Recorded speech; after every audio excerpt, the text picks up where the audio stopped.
Yeah, well, as you mentioned there, Gavin, announcement does appear to be imminent. Michel Barnier putting in phone calls to outgoing, incoming ministers that will that will make up his new cabinet. Of course, on Friday evening, he submitted a final list of 38 names to President Emmanuel Macron. So this would bring to an end, it would seem, 2.5 months of political uncertainty. Now, one of the reasons for the hold-up in the announcement of that official list has been the fact that candidates need to be vetted by what's called the High Authority for Transparency in Public Life. This is a body that exists that has existed since 2014, whose role is to ensure that public figures don't have any conflicts of interest, that they've paid their taxes, for example. So this is all customary. Now, in terms of names that we've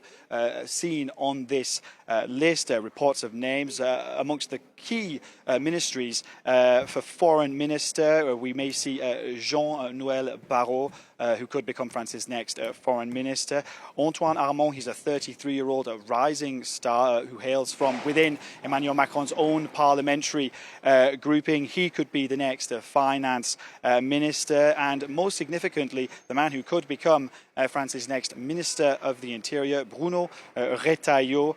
He's a president of the Republicans in the Senate, and that's very significant because if Bruno Retailleau does land that post, it will be a very big coup for the Republicans. Of course, the Interior Minister overseeing the police, domestic security, immigration, of course, high on the agenda at the moment. So a big coup indeed for the Republicans if that is confirmed, especially given that they finished fourth in legislative elections back in July. It's nice to talk to you where we are. We don't always get that view of the Elysee from the back with the shops. You're getting some waves occasionally, a few bisous in the background behind you, Andrew, as people walk by and doing their shopping on a Saturday. The interesting thing about this, I mean, maybe we'll see it develop as we do with Emmanuel Macron sometimes lets in fly-on-the-wall crews and documentaries come out later of what went on. But reports on Tuesday that Michel Barnier, Emmanuel Macron sat down for lunch and had an argument. One of the issues about whether you have Interior Minister and Economy Minister both going to right or centre-right posts, given that the balance he's trying to make. The other issue that has come up recently, and tell us about this, Laurence Garnier for Minister for Family and whether or not she should be doing that job. Yeah, that's right. She's just one of the names that's actually stirred up a lot of controversy during this nomination process.